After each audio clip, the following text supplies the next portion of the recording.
Turf Classic. Here comes Yoshida, storming home in the center with Gunnevera. Yoshida! Yoshida has won the one-word. The perfect balance. Yoshida. FanDuel Sportsbook makes it incredibly easy to bet live during the game. But to make it even easier, we got Hall of Famer Orlando Pace to place Kyle's bet for him. Kicking team's coming out. Let's bet they'll make it.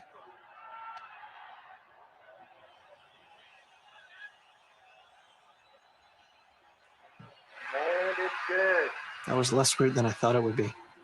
FanDuel Sportsbook, with more live betting options than anywhere else. Place your first bet risk-free and get up to $1,000 back if you don't win.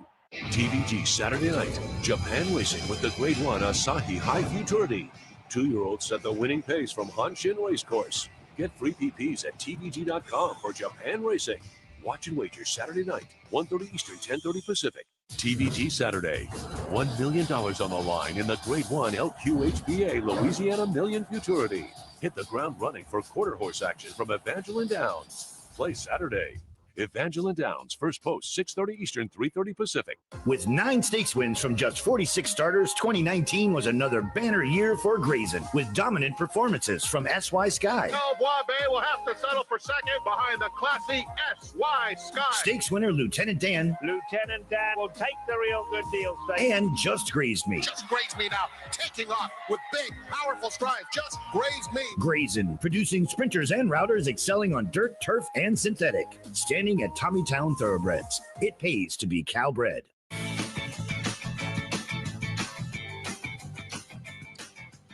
Well, tonight we run the richest race in California. Every year it's the richest race in California, especially those years we don't host the Breeders' Cup. The Los Alamitos 2 million Futurity, Grade 1 affair for quarter horses going 400 yards in a race that has been steeped in history here at the Cypress Oval. It'll be the feature this evening. It goes as race number 8, and it's the most important 2-year-old race for quarter horses in California. And at this point in the year, you really get an idea of who the stars are and who they are not. And we have plenty of stars in this one. We have several horses coming out of the Golden State Million Futurity, including Apolitical Gold, who is the 5-2 morning line favorite. We're going to take a look at that effort. This was his second start in California. He was third in the All-American Futurity, $3 million affair at Ruidoso Downs prior to his qualifying effort to this race we're going to see. Ain't She Tempting, who's going to be a narrow second, also qualified for tonight's 2 million Futurity for John Cooper. She was second in the Heritage Place Futurity very early on in the season at Remington Park. But here's Apolitical Gold's effort in the Golden State Million that stamped him as the horse to beat in the 2-year-old ranks.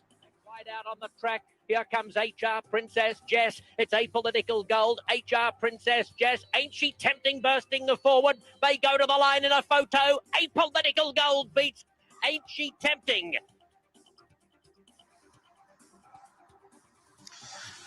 Apolitical Gold has been perfect since coming here to Southern California. And this is a horse, Dave, that qualified to the All-American Futurity and ran third in the most important quarter horse race in New Mexico.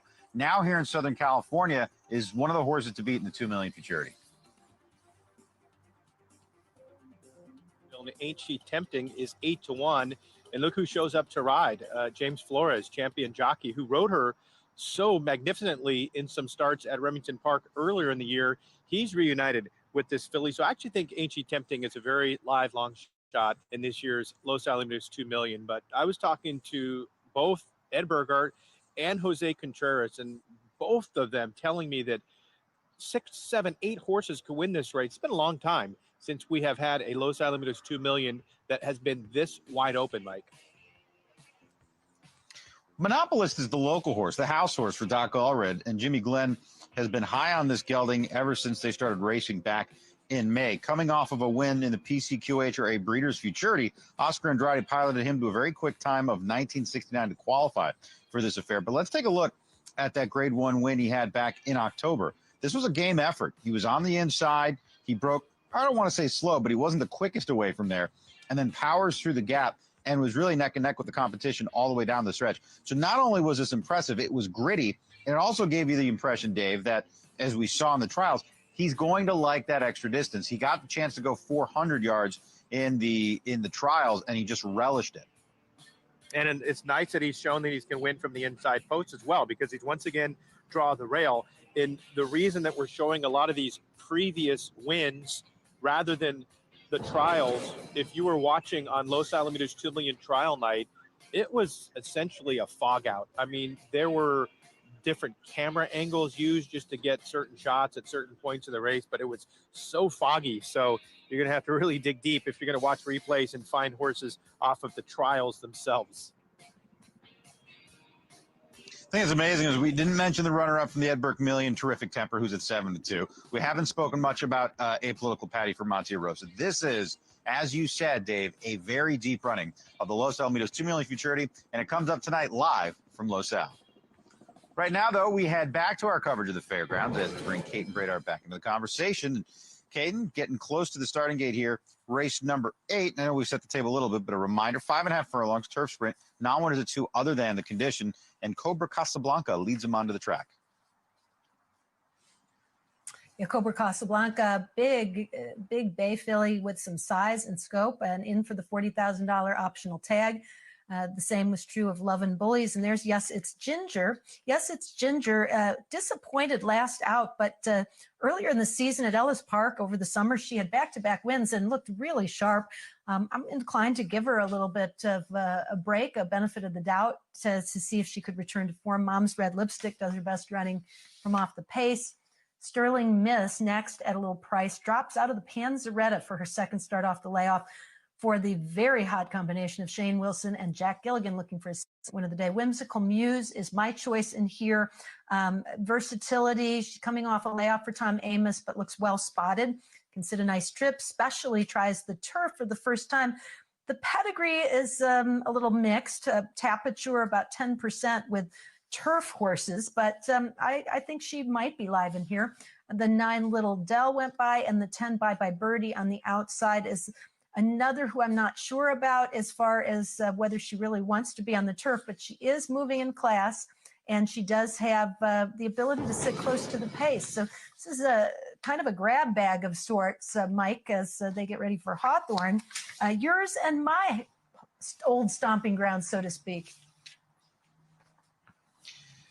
Yeah, I haven't been back to the Windy City in entirely too long, and they're going to the gate right there. I'll tell you what, though, I said this yesterday on the air, Caden. I didn't know that Hawthorne was in Stickney until I started covering it for TVG. My whole life, I grew up in Oak Park. I thought it was in Cicero because you got to go through Cicero to get there. Race number 8 at Hawthorne. Peter Galassi with the call.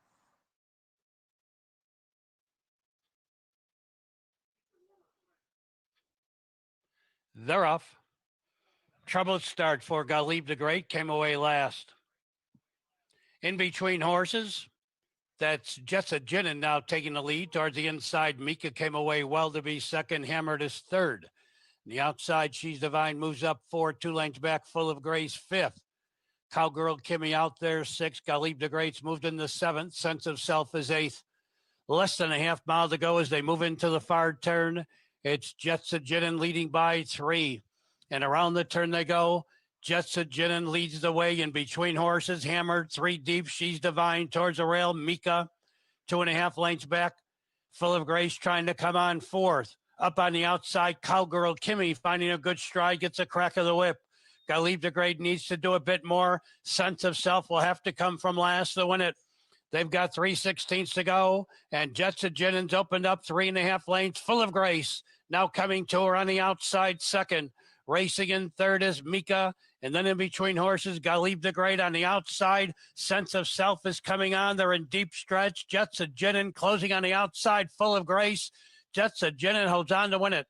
Full of Grace second. Then it was Galib the Great third. And Sense of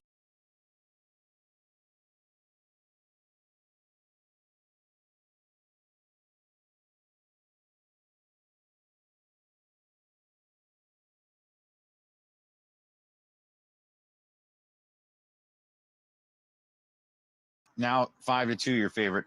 Whimsical Muse, Caden. But this is a tough little race. Started the late daily double there at the Fairgrounds, and it closes with that maiden special weight for Louisiana bred filly that we were talking about earlier in the day. That's a bit of a doozy as well. So not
the field is approaching the gate.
These fillies are moving into line. Mischief Free and Maiden Carew, the first pair.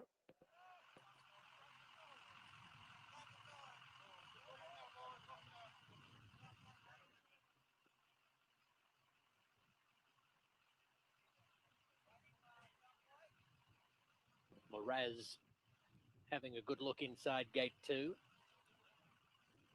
Now moves in. Moonlight Doro ready. Here comes Scarazano. The last pair, Frosteria and Full of Laughs. 3 to 5 for number 7, Moonlight Doro. Now 4 to 5. 4 to 5 for Moonlight Doro and 6 to 5, number 5, Frosteria. Ready. Racing.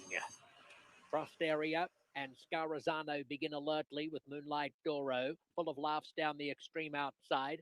Mischief Free behind them on the inside of Moraz. And Maiden Carew 3 wide. Field covered by 6 lengths. Frosteria has the lead at the 7/8 pole from Moonlight Doro. Scarazano the inside. Full of Laughs is 4th. And Moraz 5th near the inside, 3 lengths from the front. Couple of lengths to Maiden Carew with 6 furlongs to go, and Mischief Free drifts back 4 lengths last of all. Frosteria, the grey, takes a 1-length lead from Scarazano and Moonlight Doro. Full of Laughs wide, and Moraz close handy in the orange. A gap of 2 lengths Maiden Carew, and 6 more to Mischief Free as they approach the half-mile marker. Frosteria at just a steady, comfortable tempo, leading from Moonlight Doro, Scarazano, Moraz, Full of Laughs, Maiden Carew, and a half dozen lengths to Mischief Free. 3.5 furlongs left to go. And Frosteria by 1 length. Moonlight Doro is coming after her now. They're 3 lengths to the good of Moraz. Scarazano has been left floundering, being joined by Maiden Carew, reaching the top of the stretch. Frosteria getting the company of Moonlight Doro, and they straighten for the run to the judges. 5 lengths clear. The first-time starter, Moraz, is 3rd. Maiden Carew 4th. Moonlight Doro has shot clear of Frosteria with an 8th left to go. Moonlight Doro bounding away by 2 lengths. Frosteria 2nd and 8 away to Moraz. Maiden Carew is 4th. Moonlight Doro spread-eagling the opposition. Beats Frosteria by 3 and a minute away to Moraz finishing 3rd. Maiden Carew 4th.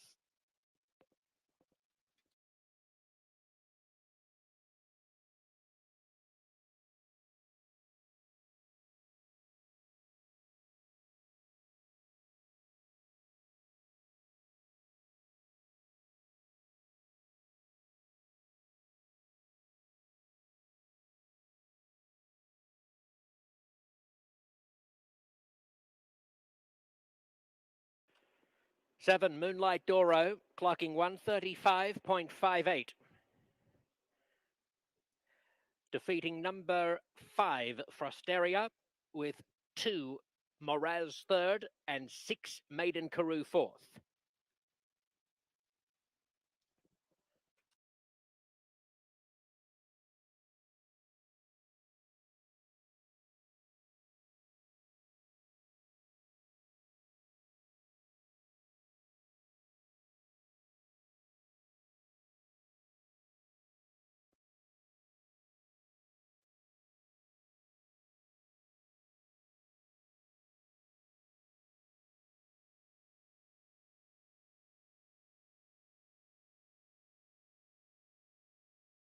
The result is official. Placings officially 7-5-2-6.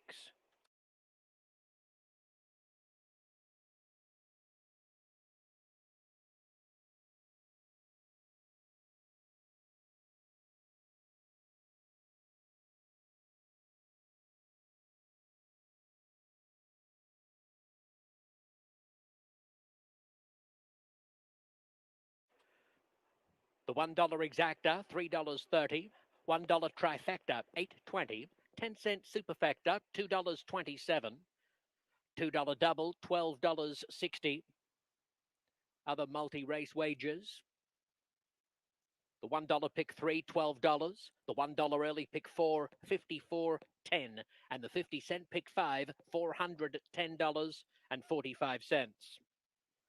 Moonlight Doro, winner of the 5th, is a bay daughter of Medaglia Doro and the Bernardini mare Venetian Sonata, bred in Kentucky by Stonehaven Steadings, owned by MyRacehorse.com and Spendthrift Farm, trained by Richard Mandela and ridden by Fabian Pratt.